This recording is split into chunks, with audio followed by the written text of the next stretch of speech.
on Pat Soundbytes, IGTV, Pat Soundbytes Unplugged, soon to be Squid TV, and all that good stuff. I got this crazy cat, singer, songwriter, incredible musician, back again, rocking the world, keeping new music alive, man. And I love him for doing all that. My man, Austin Moe, out in California. How are you, Austin? Good, man. Thanks for having me. Man, welcome back. Always great to have Austin Moe in the house because he's cranking on new music, and that's what I love. How you surviving with this whole COVID thing? How's mom, dad, everybody okay? Yeah, everybody's here still, thankfully, and Jeez, I hope so. We're healthy. I like it. I like it.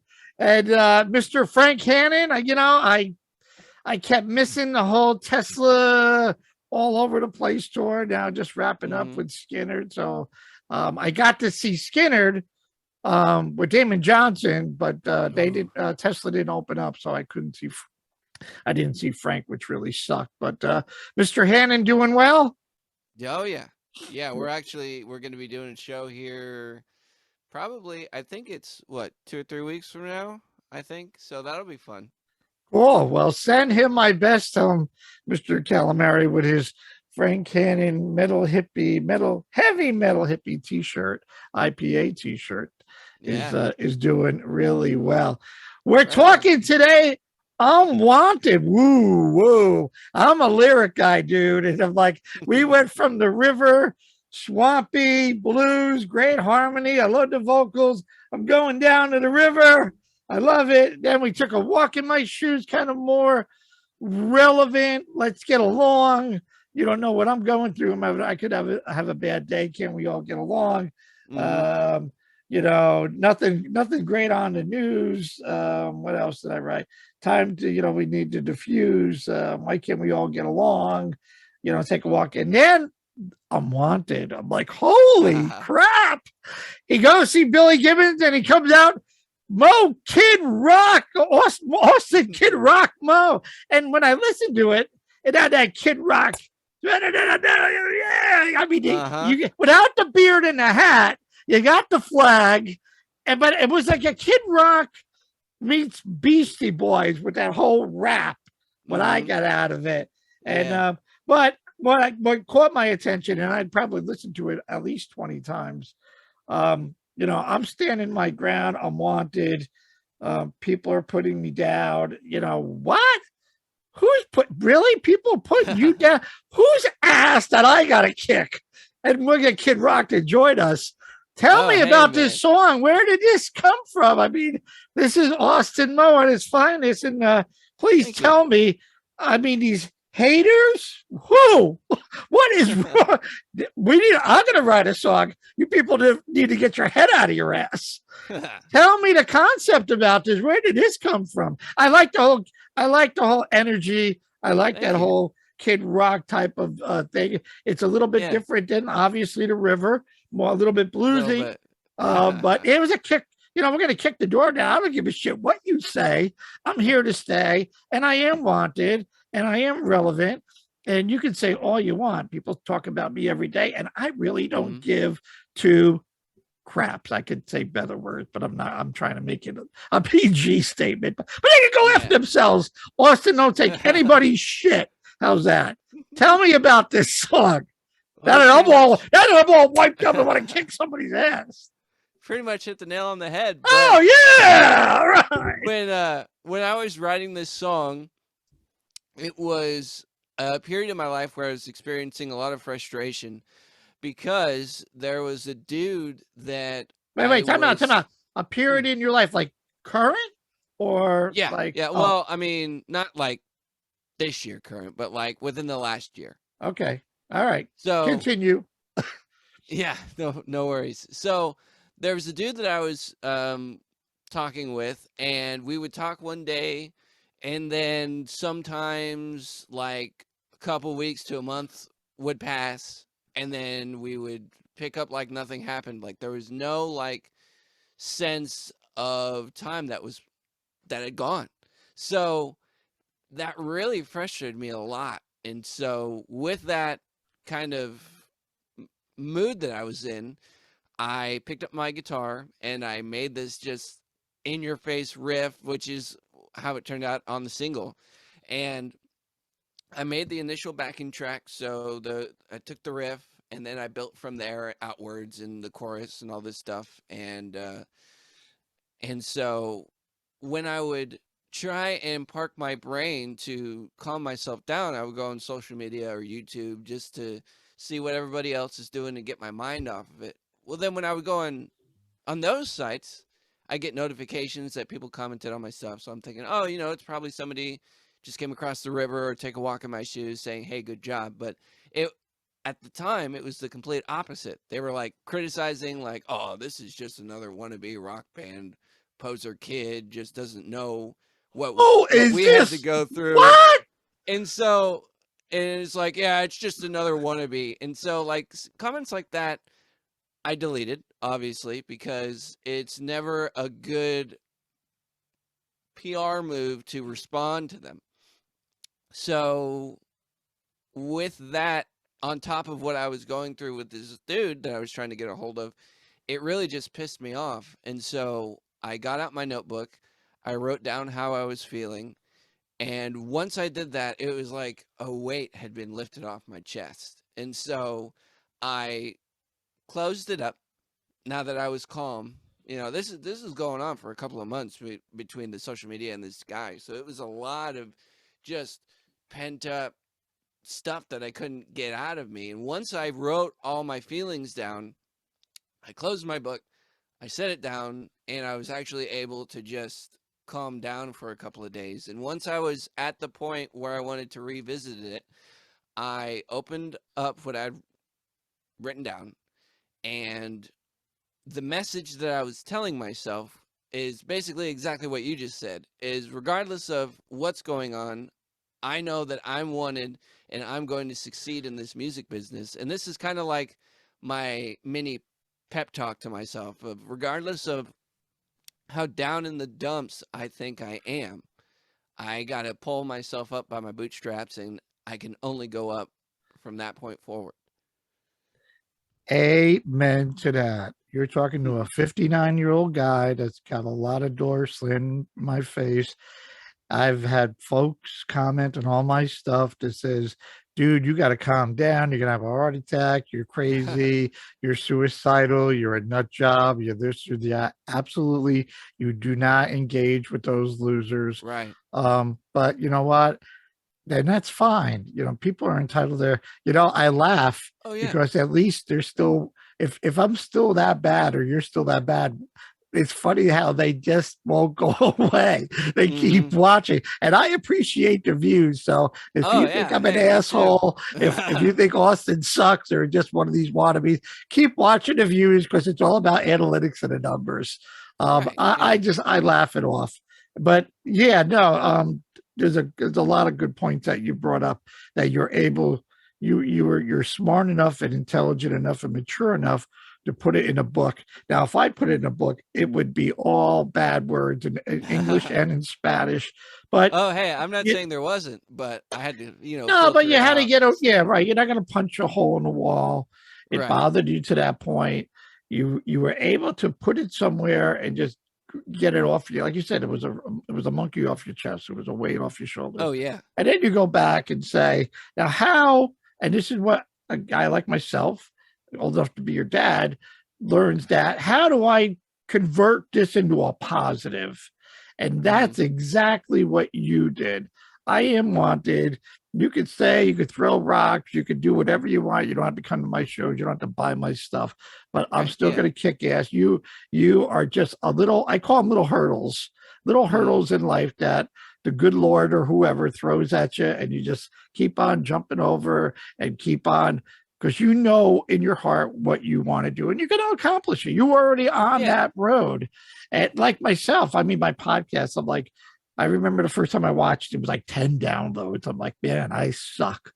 And today it's up to 400 downloads a day, over 155,000 downloads. Now, if I could get $1 for every download, no, it's all good. Yeah, no, good for you, Austin. Like I said, I'm a lyric guy, and I like to hear music. and songs, as you know, everybody interprets it differently. You know, Oh you could yeah. say, yeah, Pat, you hit it, or Pat, you're totally off base. But however you take it, it's good for me because it might mean something different for you. So I'm that Right. lyric guy, and I try to understand the message and the story. And Yeah.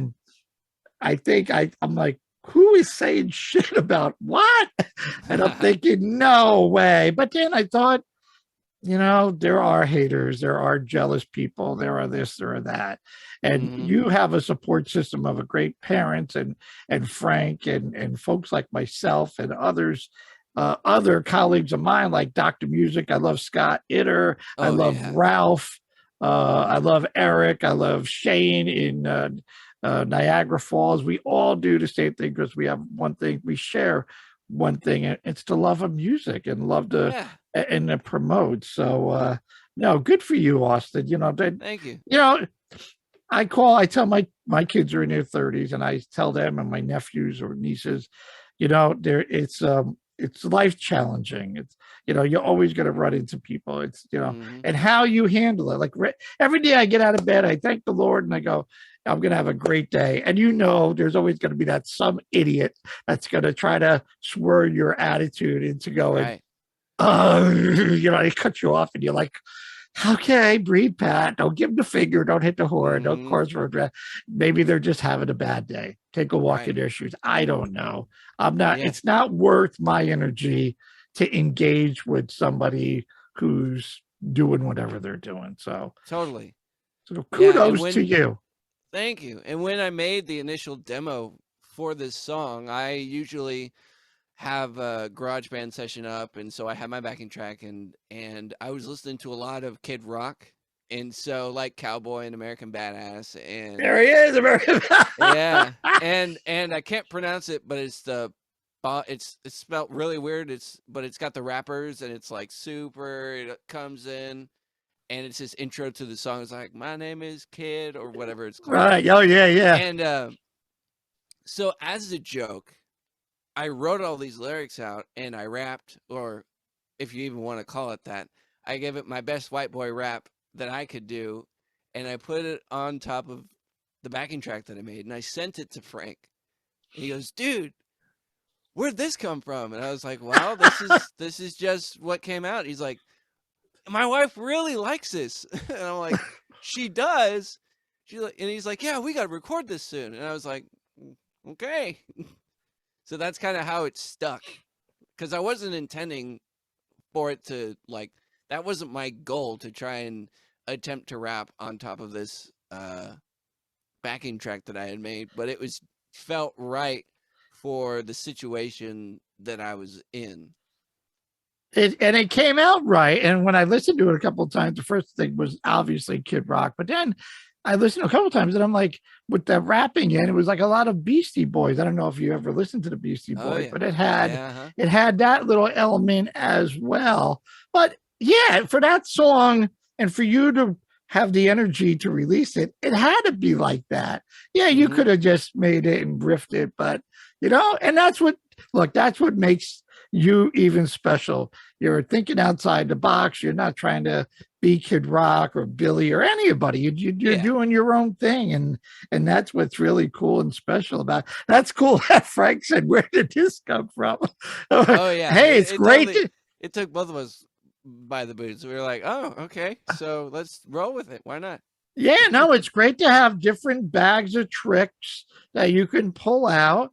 And like I said, you were able to take a negative and make it into a positive. So thank you, whoever you are, you moron, hater, that you drove this poor guy crazy for a couple of days. But in the end, while Spotify numbers and people like myself are going to play the crap out of it, please throw another curveball at him, because I can't wait for the next one.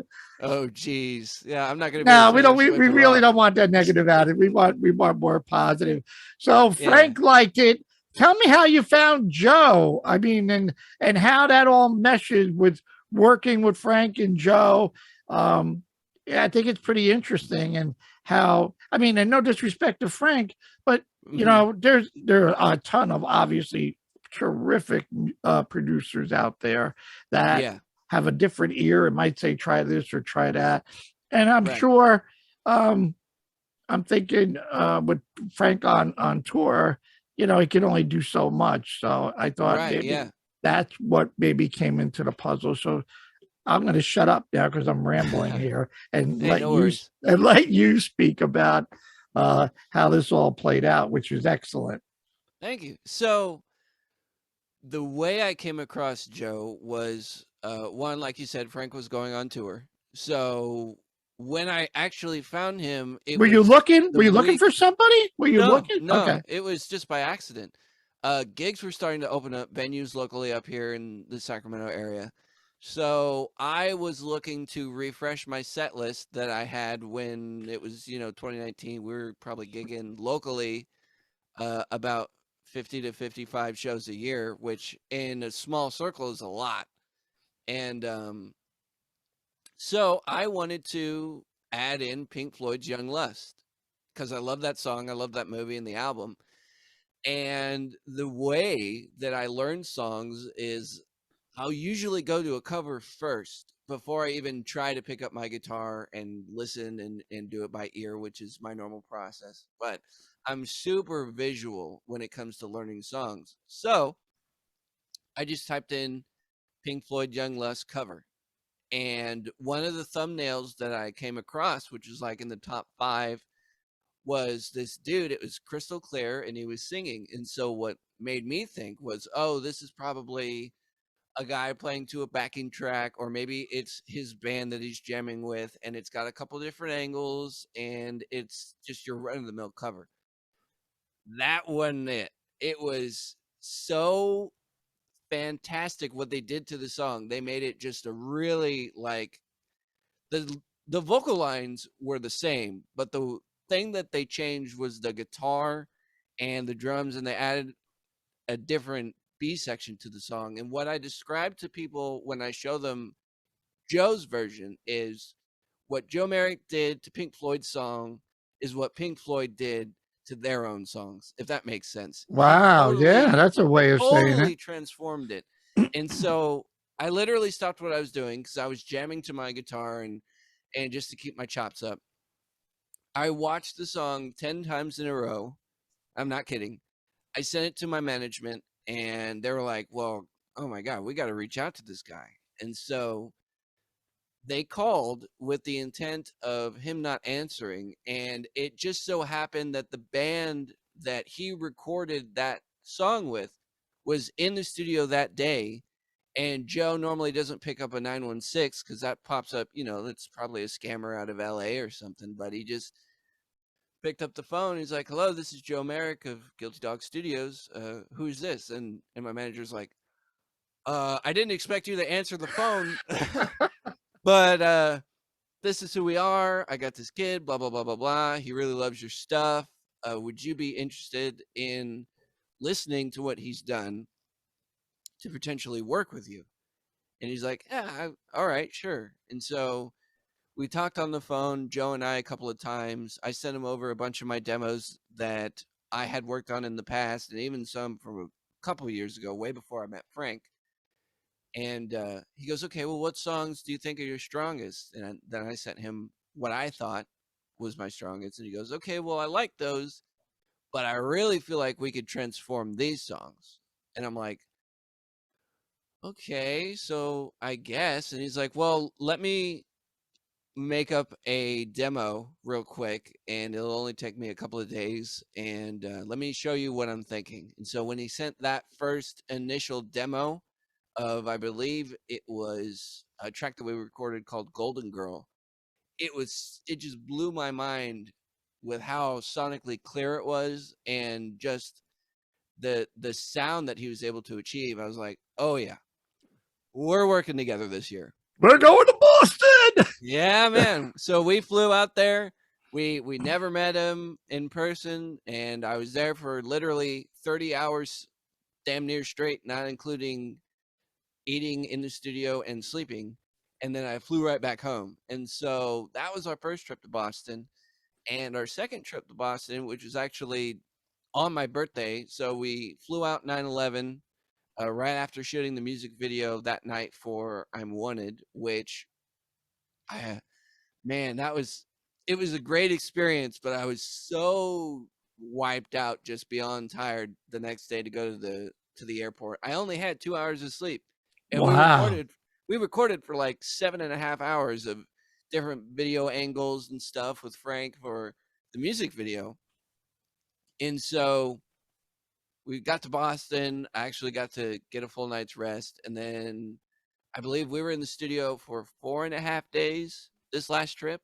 And with those two different recording sessions, we were able to record 7 songs. And so we're thinking about releasing 4 or 5 of them as an EP next year, sometime in the beginning, probably January or February. So, yeah, I mean, working with Joe is exactly like working with Frank. And it's probably going to be weird for some people to hear that. But his ear is a lot like Frank's. Like, where the song is right here, how I send it, they're like, okay, but I hear it right here, I hear it over here, and there's some, just below and to the sides. And once he works on these demos and sends them to me, I was like, oh my god, this is great. And I showed Frank some of the master mixes once I got them, when he was on a break from the tour, and he was like, "Wow, that's a really cool producer you're working with. I'd love to meet him someday." And I was like, "Hey man, you ever come to Massachusetts? I'll try and make it happen." So, Wow, very cool. I like yeah. the video drove you crazy. I mean, you got to have a video with the single anymore. I mean, that could go Oh, viral. right, right. And I mean, it was a great experience, don't get me wrong, but oh man, was that it was just because I was looking at the time and I was like, okay, we got here at 5. Hopefully we'll be able to bust this out, 10:30 at the latest. I'll be able to get home, maybe 4 hours of sleep. No, it was like 8 o'clock, 9 o'clock, 10 o'clock, 11. I'm like, oh, so I didn't cut it off short because I knew it had to be great, in order to visually represent the song as it is. And so 1:30 rolled around and we were packed up and leaving. I'm like, oh, tomorrow's gonna be rough. well, you could sleep on a plane. What were the challenges that kept them working on it? They just weren't happy with some of the shots that they were doing. Oh no, it wasn't challenges. It was just Frank has a lot of great visual ideas, and he's able to um, show it to the camera guy. And so we would do like one take would be the bass player, one take would be the drums only, one take would be like us jamming with the drummer, or just the bass and the drums, or just me and the drums, to really get as many different angles as we could get. And then that flag is actually in the corner of the room. So once we got all the band shots, we turned everything around and we pointed it to the flag and got me all lined up there. And so we did a lot of shots with just me. And then in the video, we did the band, and then we got actually JT and his band who were helping us as crew. We got them in there because they laid down some backing vocals. And so it was a lot of fun, but it was a lot of work. It was a lot of good work to experience. Yeah, if you're gonna do it, you got to give it 110%, no matter what it is. So yeah, Oh yeah, it took some time, but like you said, it's got to be perfect, and you right. want to make sure that you go, yes, I am completely satisfied with this. And yeah, I Oh drove up yeah. to Cape Cod on September 11th, and Oh I, dang. I I caught some of your stuff on Facebook, and I'm like, oh, whoa, he's out here somewhere. But Yeah. yeah, no, it was a little vacation that we got away from New York, so it Oh, was that's good. cool. No, very good, very good. So you said EP early January, somewhere around there. Yeah, well, we're still in the talks of when we want to release it, but it's looking like either early January or February of next year. Your songwriting, Austin. Let me just get back to that. I've been stuck on this question, asking a lot of people. I don't know why something I've been, but songwriting for you therapeutic away as it is? I mean, it's a stupid, Mm-hmm. it's a dumb question to ask after we just spoke about 20 minutes about Unwanted. It certainly was therapeutic for you to Oh write yeah. it in your book and then turn the negative into a positive. Did you Mm-hmm. find, is that the truth? Well, I take you don't, take a walk in my shoes. Obviously, it was another way of getting a message out. You don't know what people Right. are going through. And I believe when we first talk about the river, Frank said, write a song, let's see what you got. But Mm-hmm. all your other songs are pretty much the same base of something that you've been able to experience in your life that you Oh are yeah. able to put into words and lyrics and stuff like that. Definitely. Yeah. A lot of it either has happened to me or it's something that like there's this track that I mentioned earlier. It's called Golden Girl. And this is the only outlier of that kind of statement, I guess we could call it, which is I woke up at 3 a.m. I got some water. I tried to go back to bed, and I'm tossing and turning, and all I hear is this song in my head, and it won't shut up. So I look at the clock, and it's 3:35 in the morning, and I'm just like, oh my god. And so I picked up my acoustic guitar. I wrote down all these words, and I made a super rough demo. And as soon as that happened, I was able to go to bed. And what the song is about, and it's something that I don't really think about, and I guess I was that night, which is, it's about this chick, and she's like the greatest thing in the world, and all this stuff, and it's like super mushy and gooey, and I listened to it the next day. I'm like, what was I thinking? Like at 3 a.m. to invoke this song to come out of me, Right. Where's but this coming out of my conscious? What was I? yeah, I'm like, Did I watch a movie just recently with some hot looking babe, or where did yeah, this? I had no idea where it came from, but it just came to me from somewhere. And I sent it to Frank, and he was like, yeah, man, that's a pretty good start. Why don't you try and make it bigger, and then let's get back to it. And so when I presented him the song, it was right when he was starting to get ready for his tour. So unfortunately, we weren't able to record it at his studio. But when I sent Joe the initial batch of songs, that was actually one of the songs that he picked out. That he was like, "Yeah, I have a really good idea where we could make this song." And when I showed Frank the master mix of it, he was like, "That's exactly what I was trying to vocalize to you, where it should be, like kind of like a big, super huge chorus kind of vibe." And that's what Joe and I were able to accomplish when I was there the first trip this year.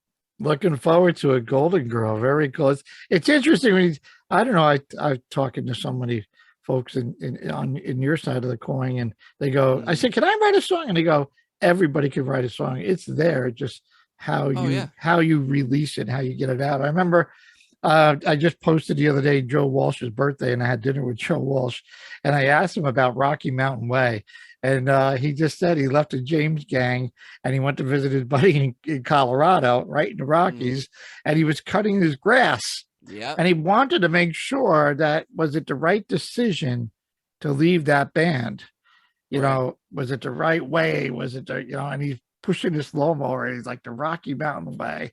And then it just Yeah. hit him and he He ran in left the it. house and left the mower go. And he said, Yeah. and it took 5 minutes to write the whole song. And I'm like, wow, man, who would ever think that? That's pretty cool. Oh yeah. I mean, the You never know stories. when it's gonna hit you, but It's, when it it, does, you better start writing it down. do you write music, Austin? Or can you write music? Notation, no, I can't. Okay. I have that's a lot of my ideas are recorded like in GarageBand or on my phone. Like if I'm out and about, I'll just like hum it and get weird looks at people in public, but I'm like, I don't care. this is my this is my livelihood. Like they come and go, and sometimes, even just jamming and not thinking. That's how the river was created. I know if I have ice cream late at night, I try not to eat anything after like 8 o'clock because I was having a problem with acid reflux. So after 8, I drink water. That's it. But if I have like an ice cream or a milkshake or something like that before I go to bed, my subconscious puts me in. I'm in like la la land. I'm like speaking to people. I don't even know. It's funny. You get these dreams, and I go, "Who are these people? You know, where are they?" I mean, at one point, I was so awake that I was talking. I was in a business meeting, and I said to the guy before the meeting was broken, "Give me your business card." And he's like, "Sure." And he literally, like, I don't have nothing here. Like, he was giving me the card, and I tried to grab it to bring it back and wake up. And I woke up going, "No, where's the card?" I'm like, damn. I tried to go back to sleep. Yeah, it's just crazy. But no, that's easy. Like, I was interviewing Tony Franklin, the great Tony Franklin bass player. You can look him up. He was in the Firm. He's a wanted bass player, and he teaches all the time. And I said, "Tony, do you encourage people to learn how to read and write?" And he says, "Absolutely." He goes, when I'm on a plane, I can just write it all out, without even worried about the humming and all that bit. So I thought that was pretty cool. What are we doing with tours? When are we going to open up for Tesla and get the Frank Hannon production show on the road with JT Lutz and Red Voodoo guys? Man, them guys, they're on a tear. It'd be great to see all the triple play of you guys out there with Frank hitting the road. You never know. I can't discernibly say when and if that'll happen, because Tesla's with Live Nation, and Live Nation is very particular when it comes to acts that open at that grand of a level, But if it happens, I think it would be a show for the books. It'll definitely be a rocking one for sure. Yeah, no, I mean, if Live Nation was smart, they would do it, because it's the next generation of rock. I mean, you watch Greta Van Fleet, you watch Dirty Honey. I've been watching the girls of Plush. I mean, it's all great. I mean, to see them open for Hailstorm and Evanescence is great. So why wouldn't? I mean, my man Billy, I know, and me and you talked, when he needs an opener, it's usually, or Cheap Trick is another one. Cheap Trick, they always find like a school of rock band that opens for them. Speaking of Billy, how was the show out in Vegas? Oh, dude, that was fantastic. And it was really cool how they dedicated the last tune to Dusty. They did Tush. Yeah, Tush, that's it. And then they played the vocals. Yeah, they did his vocals after the I'm getting goosebumps here. That was funny about that is I had watched that performance. Somebody had recorded it. It was, shortly after he passed away, that video was going around. It was Dusty Hill's the last time singing Tush.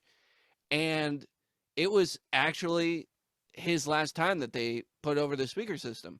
And what I was expecting was, it was probably one of the times that they were on a recorded tour a couple of years ago. It sounds good. There's polish. No, it was literally the last time that they played it together is what they pumped over the PA. And it gave me goosebumps, man. It was so cool listening to that.